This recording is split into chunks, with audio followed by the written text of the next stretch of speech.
In November 2024, Jan and I and Bluey the caravan and Frank the Ford set off on a trip to Tasmania from the Northern Rivers. Just getting from Bangalore down to the Spirit of Tasmania ferry is about 1,700 kilometres, and we travel down through Glen Innes, Coonabarabran, Forbes,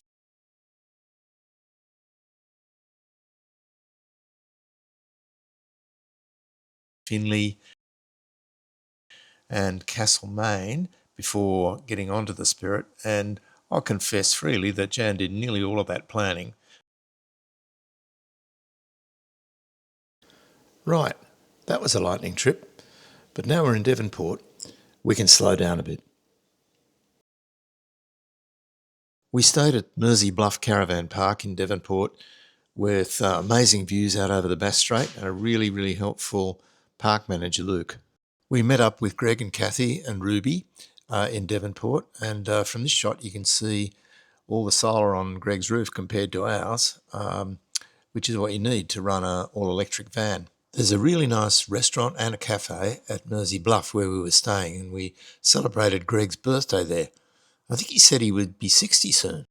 While we were in Devonport, we caught up with Charlie and Joanne, Jan's cousin and cousin-in-law from Cowra. It was great to see them, and we did catch up with them again around the traps because they were touring Tassie as well.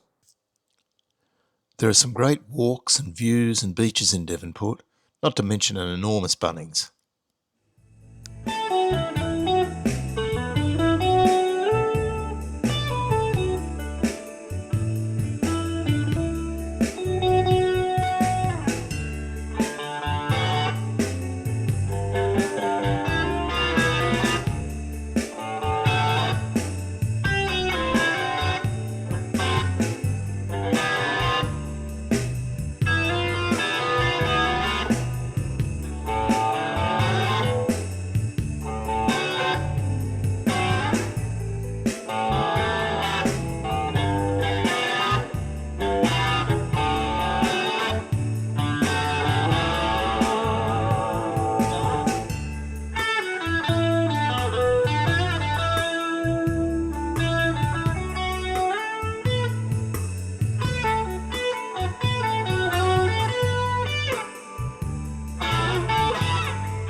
We stayed at a beautiful spot on the river at Longford.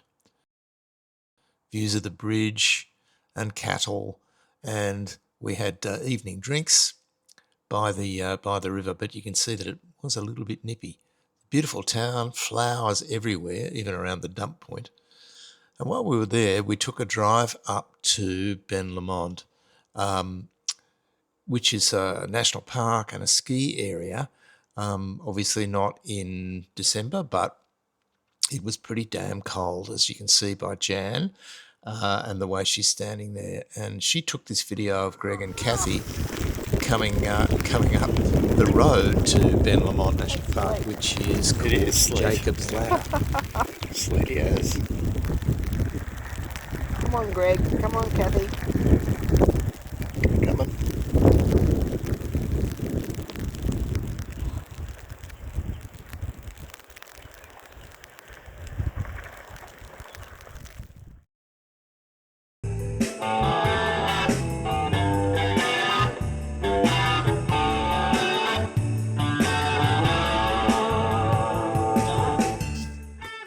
And here's us going back down.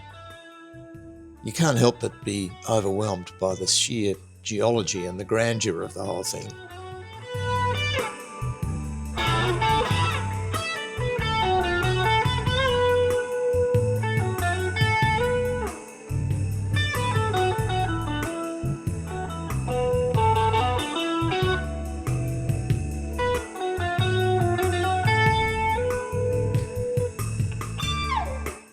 At Bridport, the park has so much waterfront that it has to have 4 entrances.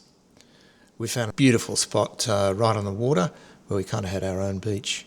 Charlie and Joanne joined us there. Great to see them as always. Jan cooked up a beautiful dish with fresh scallops and garlic and breadcrumbs, and then we took the opportunity to do a bit of coastal photography, as you do.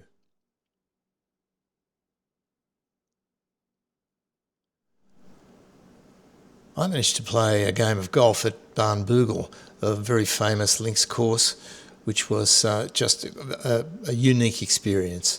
Don't look at my scorecard, but I enjoyed it nonetheless. Jan and I had a gorgeous drink overlooking the links. At St Helens, we caught up with Kathy and Greg again, and there we seemed to cop quite a lot of rain. We went to beautiful Binnelong Bay in the mist.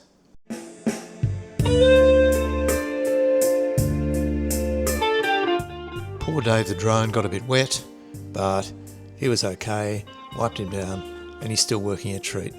And Greg got a surf there. Just have a look at the quality of the water and the waves and the crowdedness.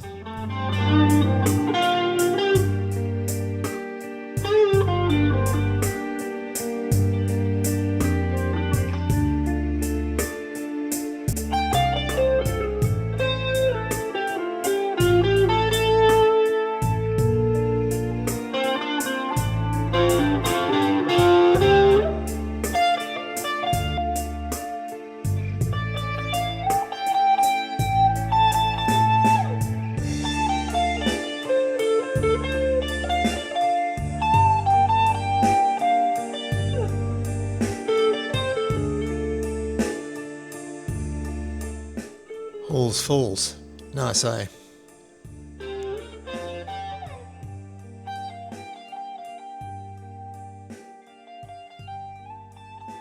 From St Helens, we moved on to Ross, a gorgeous historic town, LXIX miles from Hobart town and XLVIII miles from Launceston.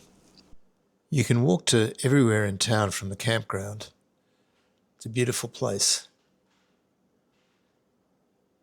The main street sports a number of historic attractions, plus, it seems, Tasmania's best vanilla slices. We can attest to that. Of course, it's got a gorgeous river, an elegant convict-built bridge.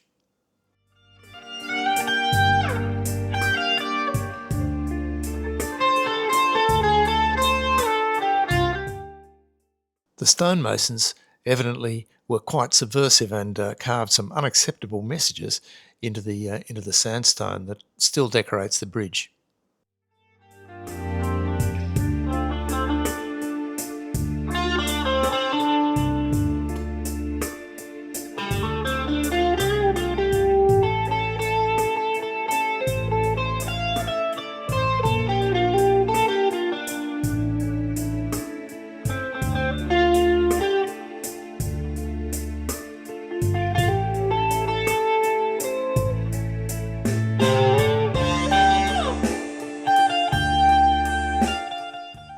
In the past, they've been a pretty religious mob in Ross, and this gigantic church overlooks the town. It's not currently in use, but it's pretty impressive.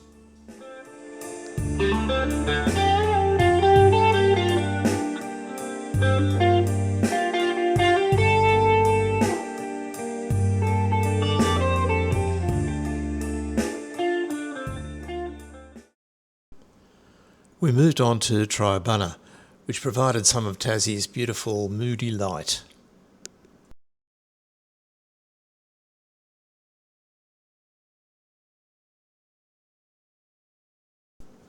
We'd intended to go to Bruny Island the next day, but the weather forecast wasn't great, so we decided to go to a village called Richmond, which is got a lot of little houses out there, or nice houses out there, that have been owned by families for generations, apparently. When we were on our way back from there, the car climbed a quite steep hill up to Three Thumbs Lookout, where the views were worth the climb. The weather smiled on us the next day. Bruny Island is home to heaps of friendly Cape Barren geese and what they call turbo chooks, which are native Tasmanian hens. Apparently they can outrun a coyote, unlike the Roadrunner. We had a beautiful day for our walk on Maria Island. There's lots of colonial history there, some beautiful old buildings, remains of an old brickworks, and also a fossil cliff, which is just basically all fossils. It was quite remarkable.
Happy birthday, Granny Jan.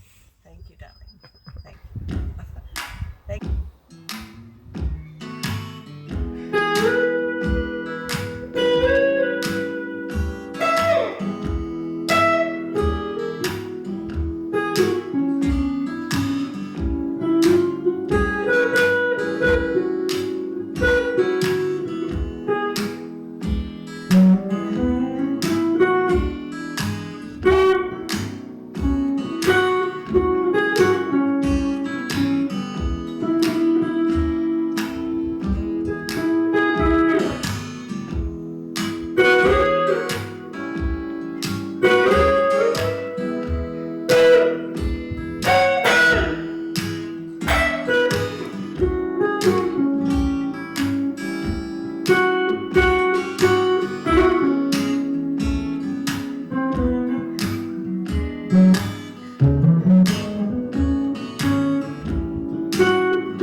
Maybe you feel like taking a break. Grab something from the snack bar. But don't go away, because there's lots coming up. A great restaurant, a market, a gallery, rainbows, a scary walk, another waterfall, another scary walk, a cold walk, a cute critter, a big rock, and more cute critters. How could you miss that? Anyway, after that we moved on to Ficklebreak Farm, which is near Sandford.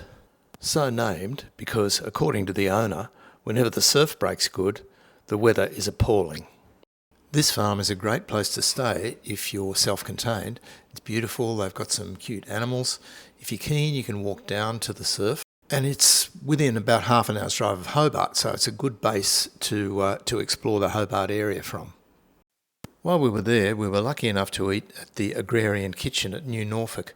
It's a paddock-to-plate restaurant in an old mental asylum where you tour the garden first and then eat the produce. Gorgeous.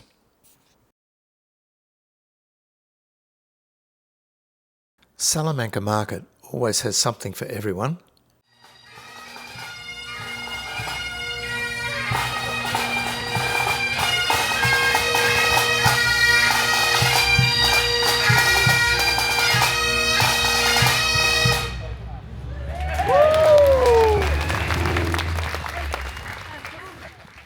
If you're anywhere near Hobart, you shouldn't miss David Walsh's Museum of Old and New Art for a combination of weird art, amazing architecture, great views and beautiful gardens.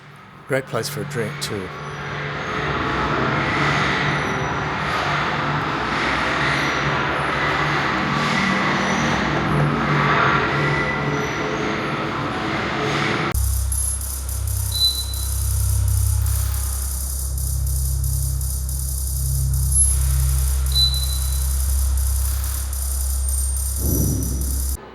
assured that the goldfish work in shifts so they don't get stressed. All in all, a terrific place to camp. We all enjoyed it, especially Ruby, who got to spend a fair bit of time off the lead.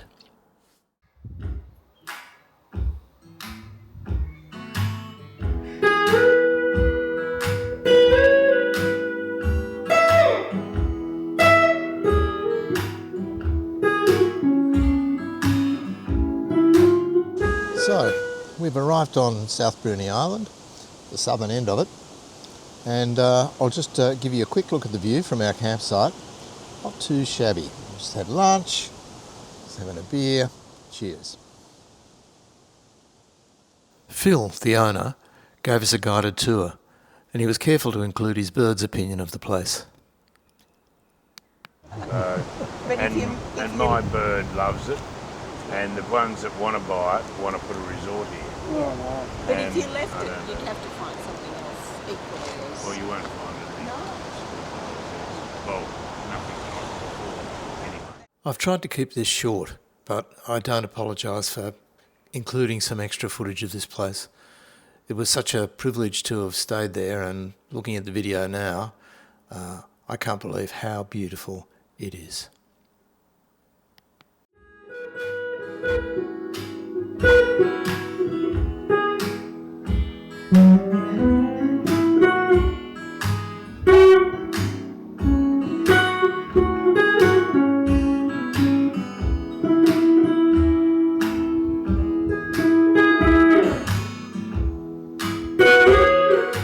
The water in the lagoon behind the beach heats up because it's still, and then when the tide runs out, it runs down the channel and you can swim in it really quite comfortably. What a place.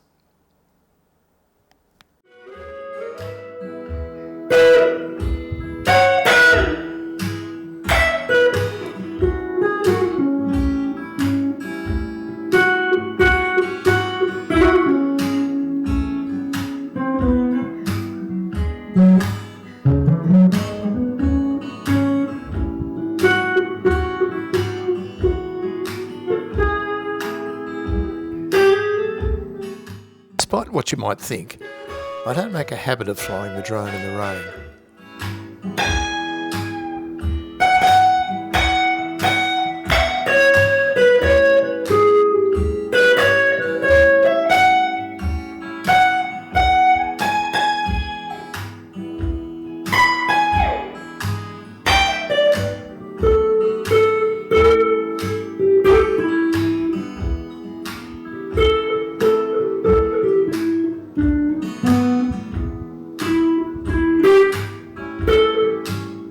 Greg got a surf in that beautiful light.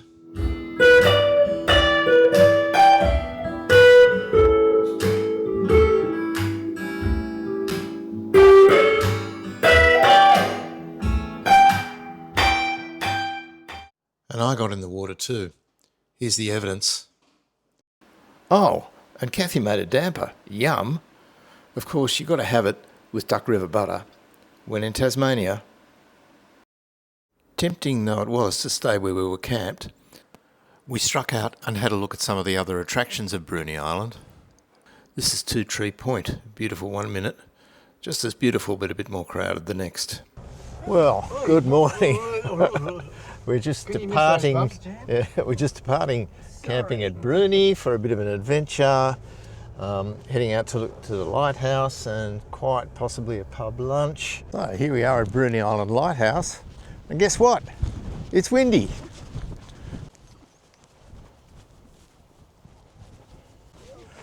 Well, just when you think you got to the top, find you haven't. A few more steps to go.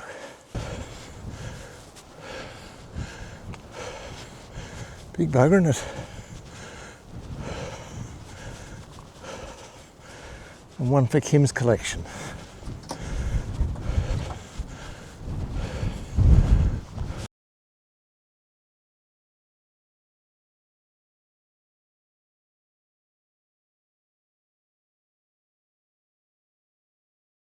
Our next stop was on a very pretty part of the Esperance River at a kind of a quirky campground which gave us access to the far southern parts of Tassie.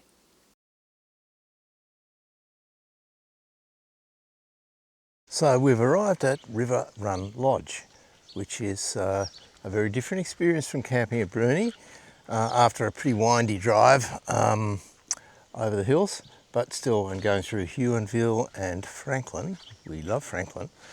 And after much discussion about where we were going to put the vans and where the best place to get the view was and the very few level parts of the site, we've managed to do all right, I think. So, yep, there's Bluey, there's the view, there's Greg, or Greg's fan. Rubes has already managed to get burrs all through a fur. Here's Greg doing a sterling job setting the awning up. Ruby's looking very sorry that she got burrs in a fur.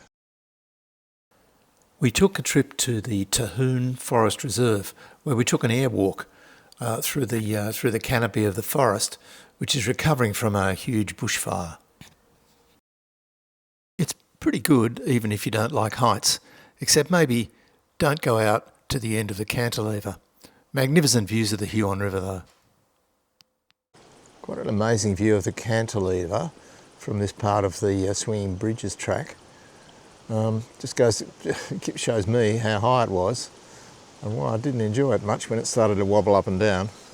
We all had a go on this kind of hang glider thing that takes you down on a cable over the Huon River. It was kind of fun.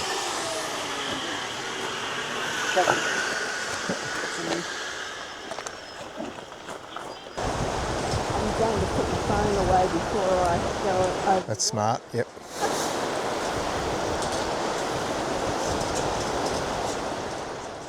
This is a really worthwhile trip, and yes, that safety netting is held on with cable ties. This is the Esperance looking picturesque in the morning, and what's not to love about a river in the morning? So we're at Cockle Creek, which is as far south as you can get in Tassie, by road anyway, and extraordinarily beautiful drive down from the campsite. Took maybe half an hour, and yeah, we passed some amazing views, beaches and inlets and things. Pretty nice. That's a Mini 3, I think, Greg. Yes, could be. It's illegal.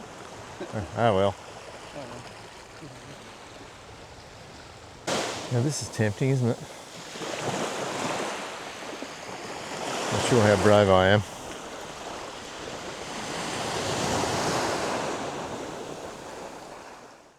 We had Christmas near Mountfield National Park at a campground called Lefterfield, and it's earned its name. It is pretty quirky. So here we are, Lefterfield, and there's a great deal of discussion going on about where to hang various Christmas decorations. Well, what are we going to hang? Just hook them? Yeah, That's it. I think that's it.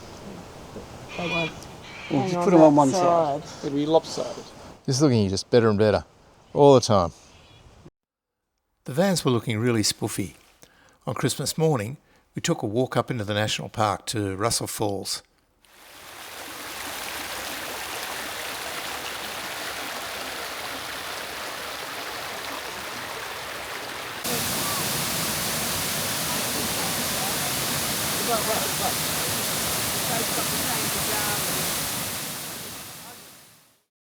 Then back to Lefterfield for some festivities and a yummy Christmas lunch. On Boxing Day, we drove to Strathgordon and had a look at the Gordon Dam, and whatever you might think about whether or not it should have been built, it is a spectacular feat of engineering.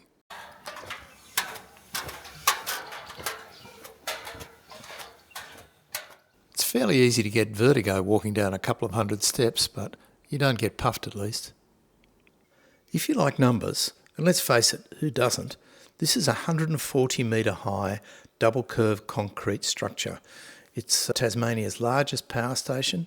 It produces over 400 megawatts of electricity without producing any carbon dioxide, and it runs night and day.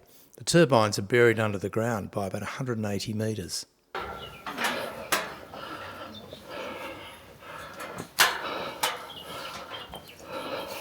little bit of false hope here.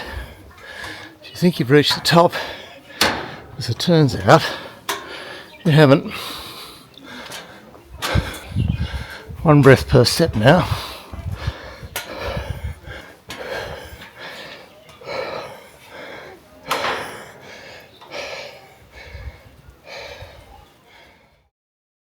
We took a trip up to Mount Dobson, which was kind of alpine heathland area, which, as you can see, was pretty nice, even if it wasn't the temperature we were hoping for.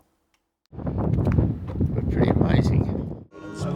Friday afternoon, the bar was open at Left of Field. A great ship anchor fireplace, live music, good company.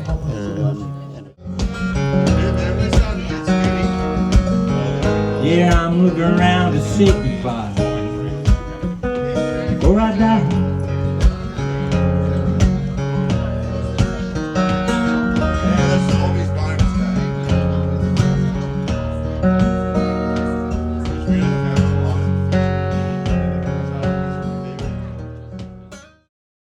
After Left of Field, we parted company with Greg and Kathy for a few days, and we headed to Mole Creek in the Western Tiers area.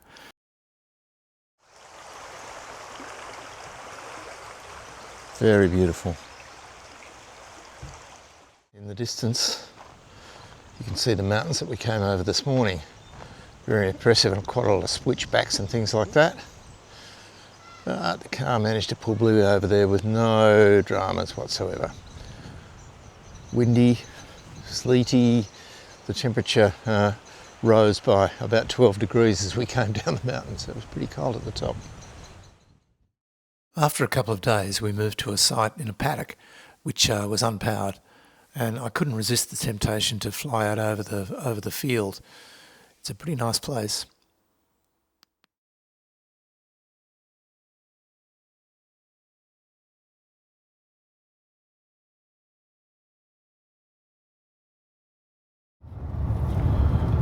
So we're heading up to Devil's Gullet, which is a lookout, but looking at the cliff face in front of us here, I suspect that's where we're going, up into the cloud. It looks like we're ascending into the cloud. Yeah. More steps. It's okay. Spectacular in any weather, 140 metres straight down. We hesitated to go to the Triabunna Wildlife Park, but we did, and glad we did, because they educate people about the animals, they rehabilitate injured animals and return them to the wild, and they've got some very cute Cape Barren geese. The Mole Creek Caves are worth a visit. Lots of steps, but really beautiful inside, and there's always an interesting story.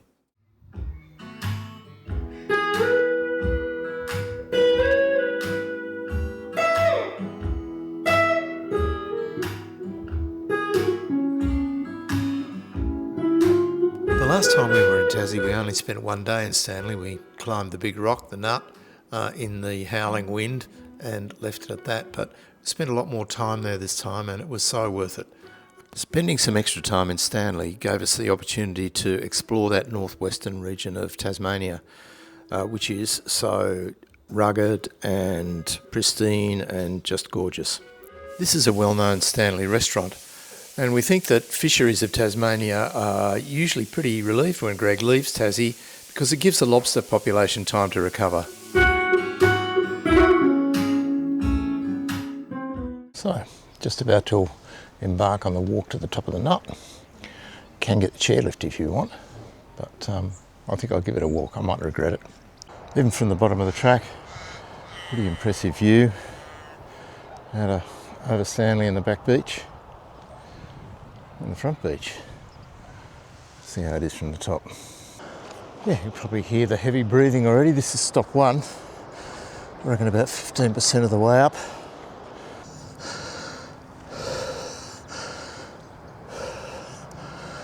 Okay, so maybe Halfway up.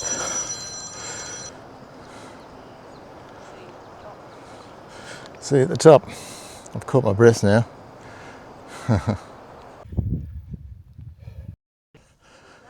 Yeah. And you're not puffing as much as I am.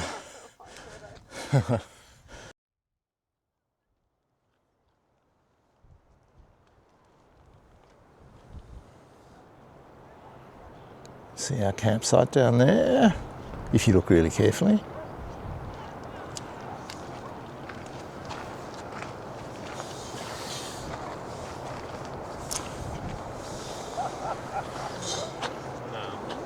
What a place, eh?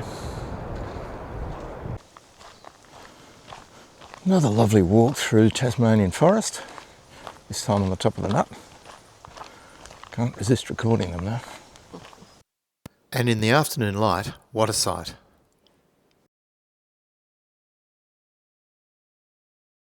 We went up to Montague on Tasmania's northern tip. I think we've got all the tips covered now. If you like fishing, it's probably this camp spot for you. There's a rustic campground there, which is really nice. The usual spectacular views. Different from other places we've seen though. Can't resist doing this, sorry.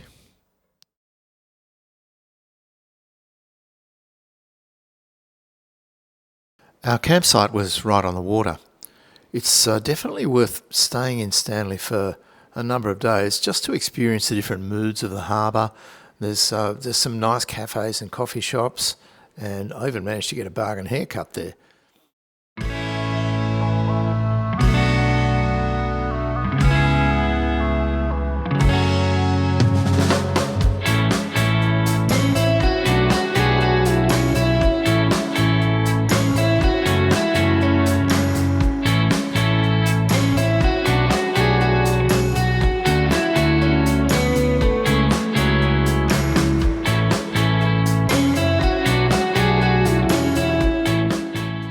Stanley's home to heaps of fairy penguins. This pair was only about 10 metres from our campsite. The parents go out hunting during the day, come back with a feed for these two who are hanging about waiting for them in the evening. Oh, and we discovered that the pub, which is pretty nice, also serves lobster. We took a trip to Dip Falls. I've got to be careful how I say that, because it's a waterfall and because we could. It's different from other falls in that it cascades down over these columns of rock.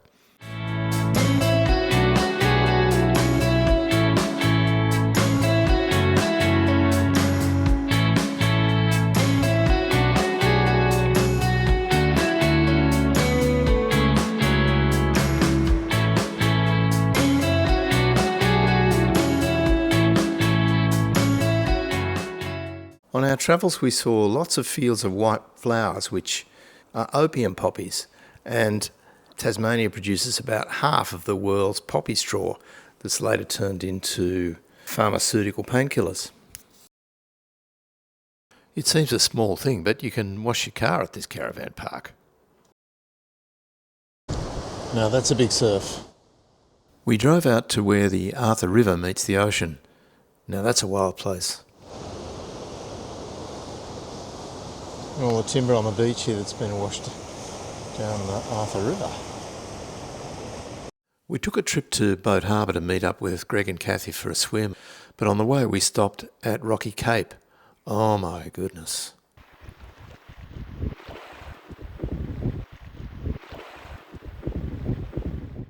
So, Stanley, don't miss it. So, we're in Deloraine for our last couple of nights in Tasmania, and we've got a campsite right here. There's Greg and Kat's fan, Ruby's reclining underneath our awning, and not too shabby a site either, right on the Meander River. Where Kath found herself to be a bit of a goose whisperer, they certainly weren't bothered by me.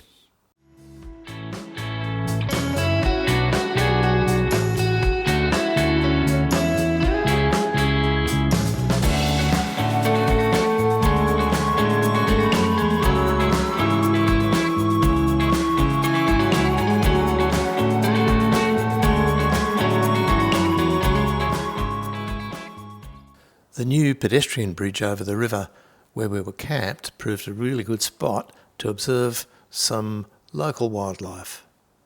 This one turned up most evenings apparently, and it was our second spotting of platypus in the wild in Tassie, but the first one we managed to record.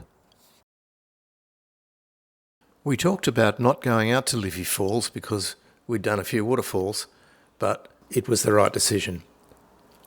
It's a beauty in more ways than one. They're multi-layered waterfalls with lots of different places where you could have a picnic, go for a walk, quite a few steps down from the car park, but a stunning, stunning place.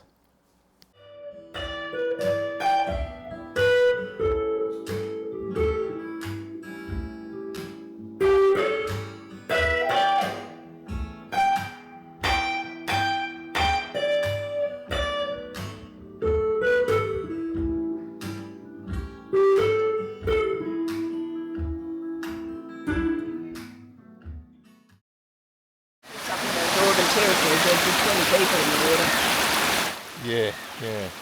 And on a bright day, it'd be very, very tempting to get in there. We drove from Deloraine through Penguin, back across to Devonport where we had lunch, and then jumped back on the ship. So far, 4 out of 4 trips on the Spirit have been really smooth, so we probably shouldn't be pushing our luck. We tried to emulate the photo that's in the drop-down table on the side of the caravan, which we got last time we went to Tasmania, and I think we came pretty close.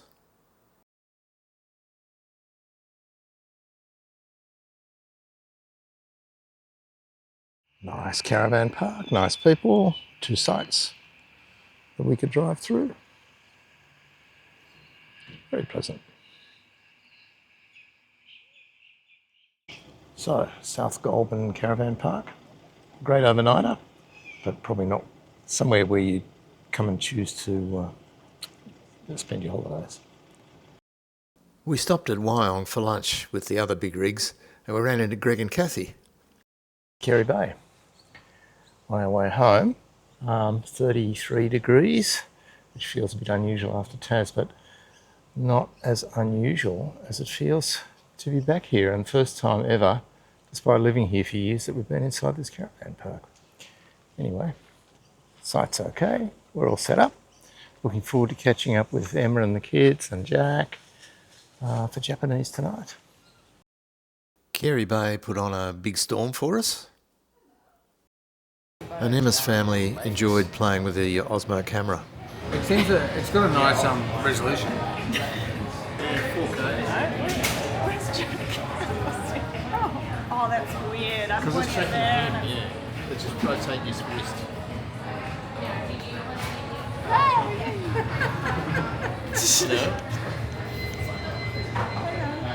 Oh, there. There's Mum. So, our last night at Arawara Beach. Just a couple of hours to get home now after we picked the cat up.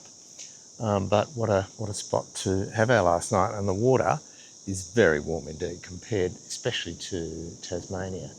But yeah, a beautiful spot, very popular with surfers. And might put the drone up and show you the lagoon and the beach here, which is just stunning.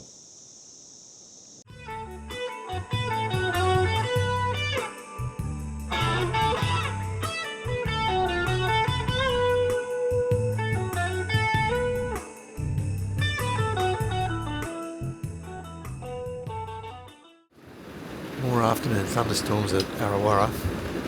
We were glad we weren't in a tent.